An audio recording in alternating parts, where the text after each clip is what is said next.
Creación de volúmenes básicos en Windows. Una vez que ya hemos creado nuestro disco duro adicional, en la máquina virtual, si accedemos a equipo, vamos a ver que los únicos discos duros que tenemos eran los que ya teníamos. Entonces, ¿dónde se encuentra el otro disco? Bien, no es que hayamos hecho nada mal. El otro disco, lo único es que no se encuentra todavía activo. Para acceder al administrador de discos, hacemos clic en Inicio, botón derecho sobre Equipo y le damos a Administrar. Se nos abrirá una ventana en la que, entre otras cosas, vamos a poder acudir a la administración de discos. Como veis, por defecto, el disco 1 está desactivado. Es decir, aquí no nos aparece nada y aquí aparece desactivado. Para activar este disco, lo único que tenemos que hacer es hacer clic derecho y seleccionar donde pone en línea. En automático, este disco, que está puesto como básico, por defecto, nos aparecería ya como un disco operativo. Este disco todavía sigue sin aparecer dentro del apartado de equipo. ¿Por qué? Pues bien, esto es debido a que el disco todavía no tiene un formato. De hecho, veis como aquí pone espacio no asignado.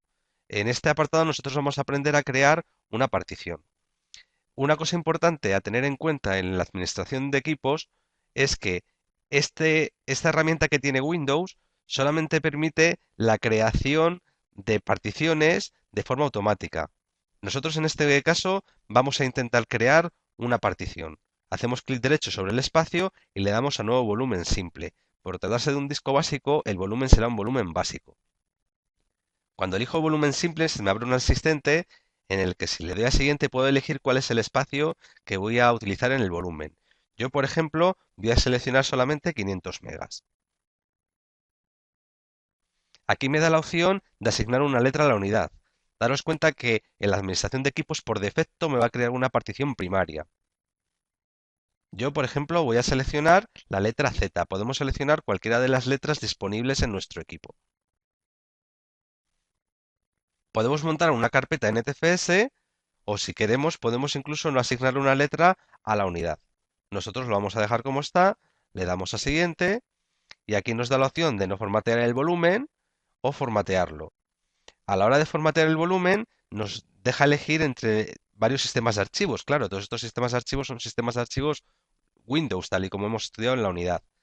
Fijaros sobre todo en que, aunque nos aparecen estos tres sistemas de archivos y aquí nos da la opción de habilitar compresión de archivos y carpetas, esta opción solamente está disponible para el sistema NTFS, de tal manera que si elegimos FAT o FAT32, esta casilla está deshabilitada. Nosotros vamos a coger NTFS. El tamaño de la unidad de asignación, que es el tamaño del bloque, lo vamos a dejar como está para que lo coja predeterminado y en etiqueta de volumen vamos a poner primero. Le damos a siguiente, nos sale un resumen con las características de la acción que hemos realizado y le damos a finalizar. Nos está creando una partición de 500 megas.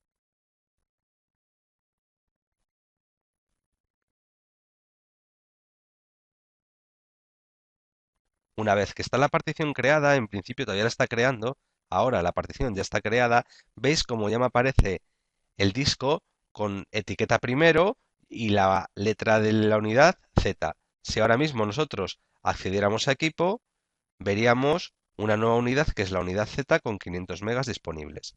Eso se trataría como un disco duro independiente, estamos hablando de una partición primaria. Bien, tenemos aquí 2 gigas y medio, perdón, de espacio no asignado. Podemos seguir creando particiones. Fijaros que aunque yo asigne nuevas particiones, en ningún momento me deja elegir entre una partición primaria o una partición lógica. Voy a crear una partición igual que lo he hecho antes. Las letras no tienen por qué ser consecutivas. Y aquí voy a poner segundo.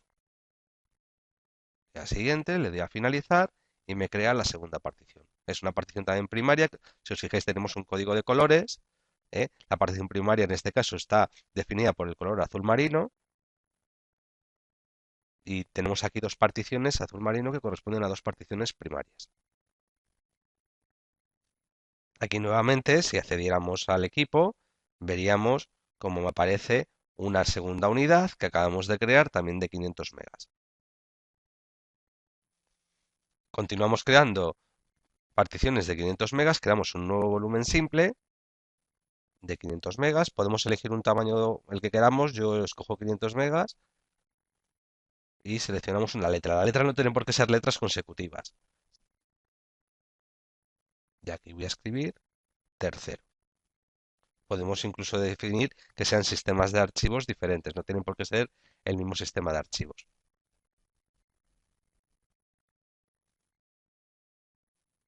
Continúa creando. Aquí pasaría exactamente lo mismo que anterior. Es decir, una vez que terminemos de crear esta partición, se montará aquí un volumen nuevo con una letra nueva a la que tendremos acceso de forma independiente, primero, segundo y tercero. ¿De acuerdo? Bien, la siguiente partición que cree, por defecto, cuando la cree, voy a hacer una nueva de 500. Vamos a asignarle otra letra. En este caso, por ejemplo, va a ser la W.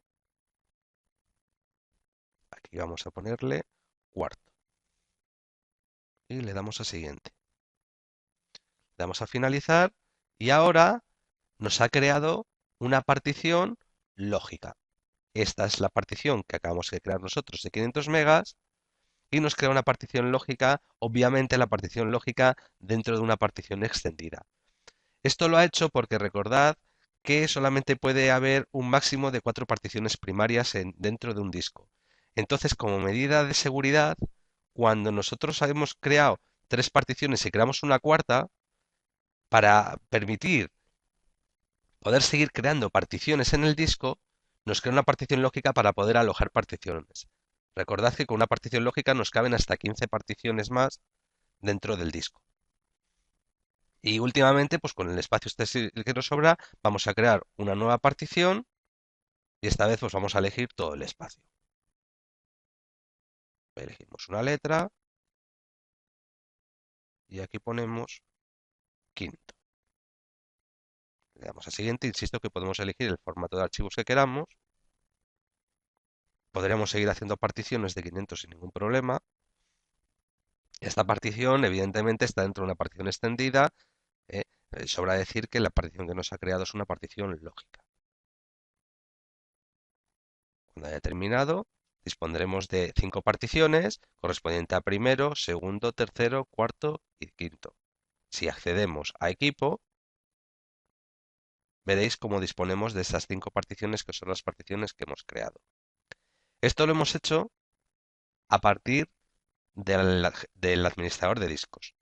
También podríamos haberlo hecho a través de la partición, perdón, a partir de la aplicación Partition Master.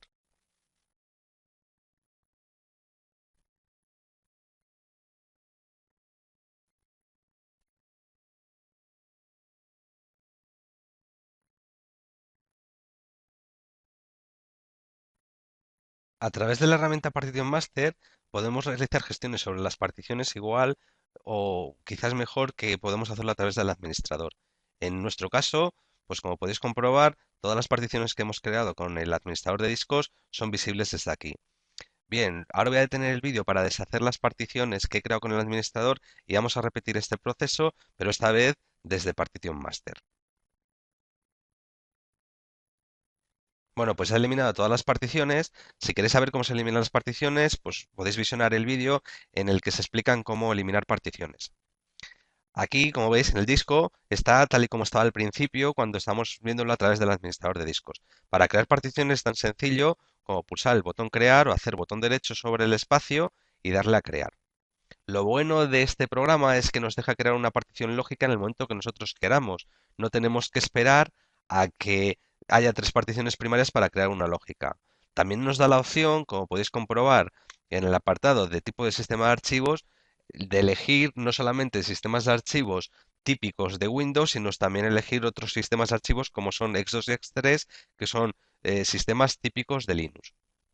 En nuestro caso vamos a hacer un procedimiento similar al que hicimos al principio y vamos a crear 5 particiones. La primera partición que habíamos creado, una partición primaria, recordad que podemos crear una lógica.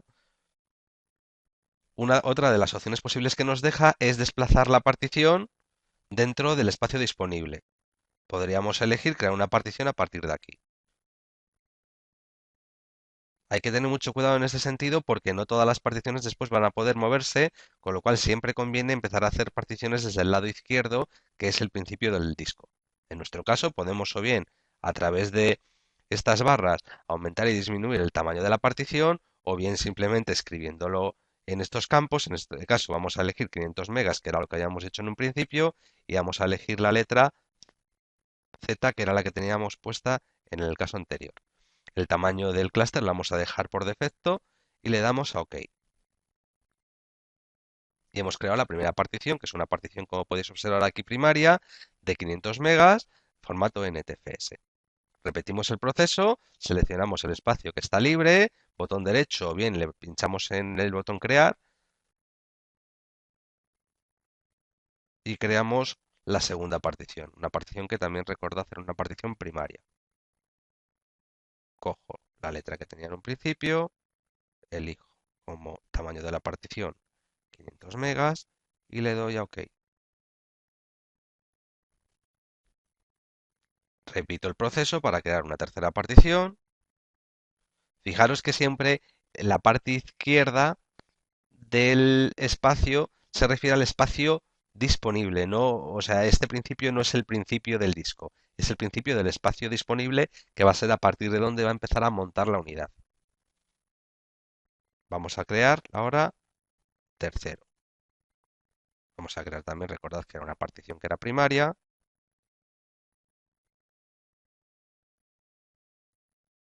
de 500 megas.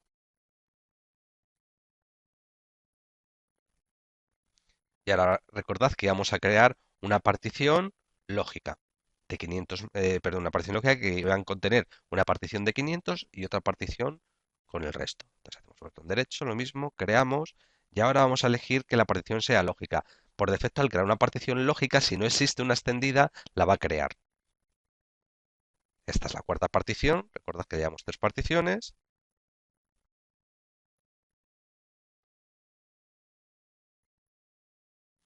Vamos a elegir de nuevo 500 megas.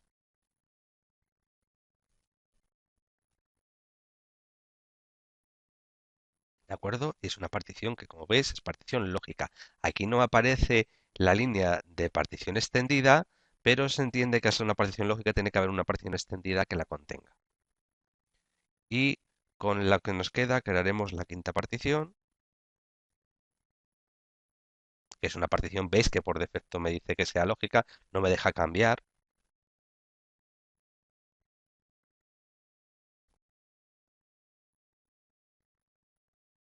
Pongo con el resto y le doy a OK.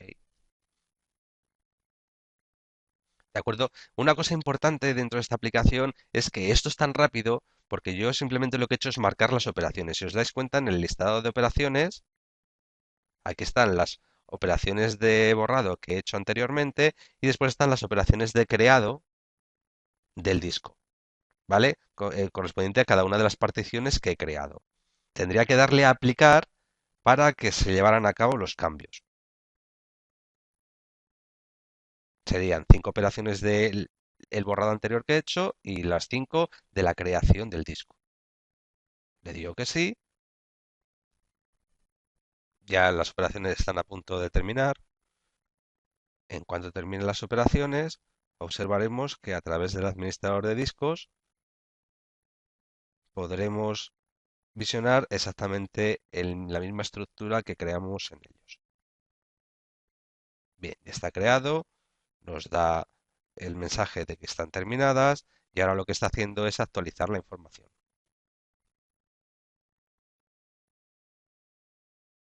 Si ahora accedemos al administrador de discos, veréis cómo nos aparece exactamente la misma estructura que abandonamos.